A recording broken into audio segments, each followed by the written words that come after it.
Hi, welcome to the RC. The show it's not about rock concerts.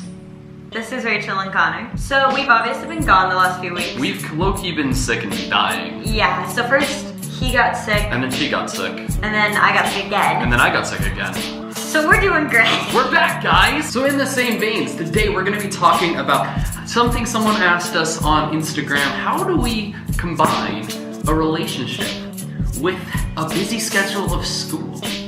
And just kind of like a busy schedule in general. Like, we'll specifically be talking about school since we are currently college students. But this kind of works too if like you have a job and you're fairly, you're in the work environment and you have a career to also balance. Because I think that some of the things that we do and some of the things that are advised kind of can blend well. So if you need to be able to talk with your family or spend time with people while you're in a relationship or just people who are important to you, stick around, this episode is for you. So we'll just go through like a few of the things that we do, tips, tricks, etc. One of the things that we always do is because we have class and we all have different classes. I have classes on like Tuesday, Wednesday, and he does not. So he'll walk me to school and then come back home to our apartment complex that we live in. But he will walk me to school because that's like a 10-minute walk.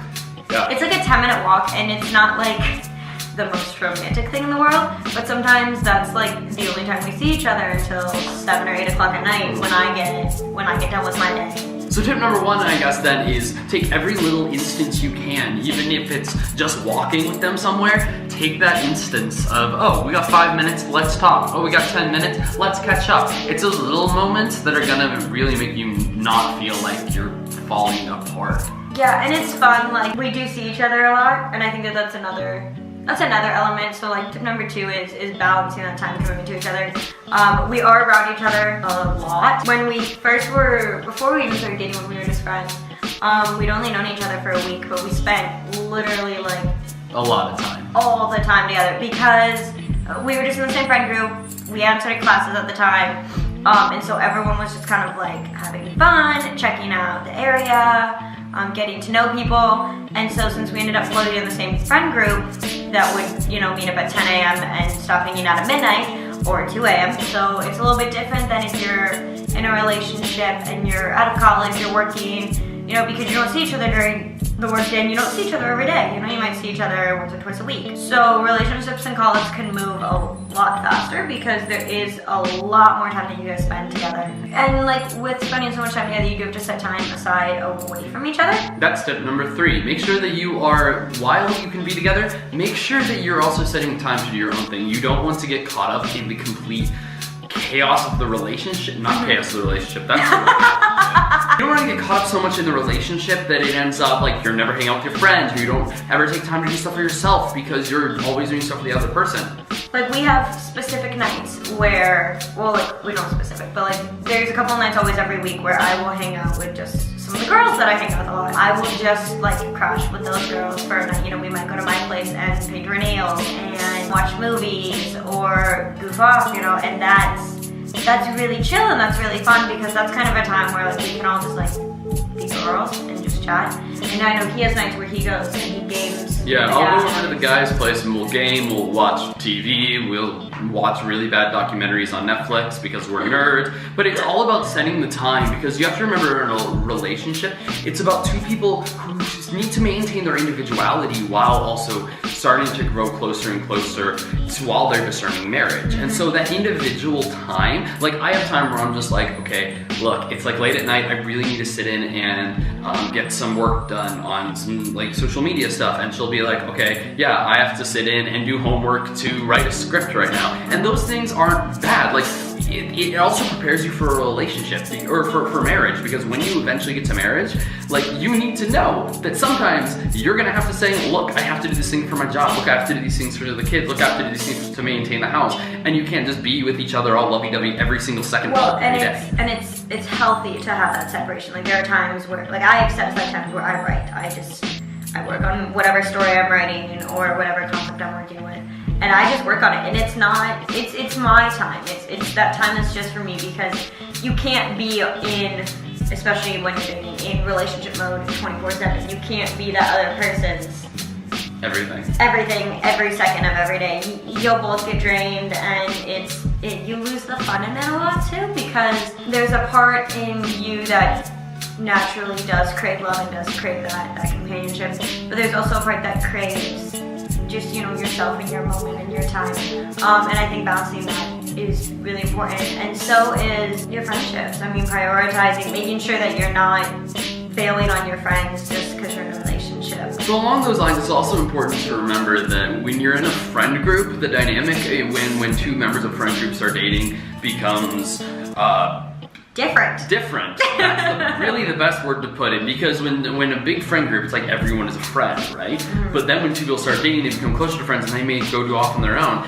If you are on either side, so first, like if you're outside of that relationship, just understand that these people are trying to grow in virtue together and discern something a little bit more, I don't want to say more important than friendship, because they should still at least be friends. It's just different. Exactly. And we've even said that with our friends, we try to not be, sometimes we get really lovey and we get really coupley and everything. Our friends kind of get it, we talk to them about it, and it's something that you can talk about, and in your friend group you should be comfortable talking about it. We make an effort to be friends, first and foremost when we're with them, so that the dynamic can still be really healthy, and it's not, oh, here's the couple and then here's everyone else just like going with them. There needs to be a balance, just like we say all the time. There must be balance between the two things. We need to get a little balance. We do. Every time we say balance, we just like. We should have the RC scale. If somebody wants to send us a scale, that I would be love awesome. A scale. It's so nerdy, but I love it. That could be our thing.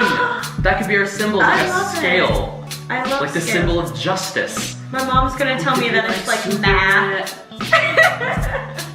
Anyways, back to the dynamic. We need to have this balance, this scale between the two things. You need to make sure that you are maintaining, and that's really the entire gist of this entire episode, is have the balance. Yes, you need to be individual of yourself, but you also need to be able to be a couple. Yes, you need to be still in your friend group, but you also need to be able to remain a couple. And remember, like, sometimes it doesn't always happen, but your partner should be one of your best friends. It helps. It does help, and it helps when you can be just friends. Like, we've had moments where, we will say, okay, we're not gonna do, I don't know what project we were working on or whatever, but he was helping me with some homework for a business class, and we weren't being lovey-dovey. I mean, I threw my shoe at him, but that's because he was being sassy. Welcome to love in the 21st century. You throw shoes at each other and call it love. We weren't cuddling, we weren't kissing. And there's nothing wrong with that. No, like, there's nothing wrong with that, but there's also a balance in your relationship, There's a balance within your friend group, and there's a balance when you're two of us about being friends. And Rachel, how do you figure out the balance?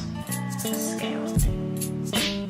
What I was thinking was talking about it with your partner. Make sure that you guys are on the same page of like, hey, if I say, hey, I need a little bit of time right now, especially this is important, guys, here, getting close, guys, look, girls, we suck at cues. So just tell us what you mean, and it will help a lot. And then you guys, once you're on the same page, we've talked about this before, when you're on the same page, from communication, which is so important, then you're able to understand where the balance is, and your relationship will grow, because your busy schedule will then say, okay, look, now we're gonna spend time together. Now we're gonna spend time apart. Like, I have to run off to a meeting in a few minutes, but right now, I'm spending time with her. And before we recorded this, I spent time with her. So figure out together, what is your schedule and where can you insert each other into each other's lives? Because that's really what a relationship is bringing another person into the innermost circle of your life.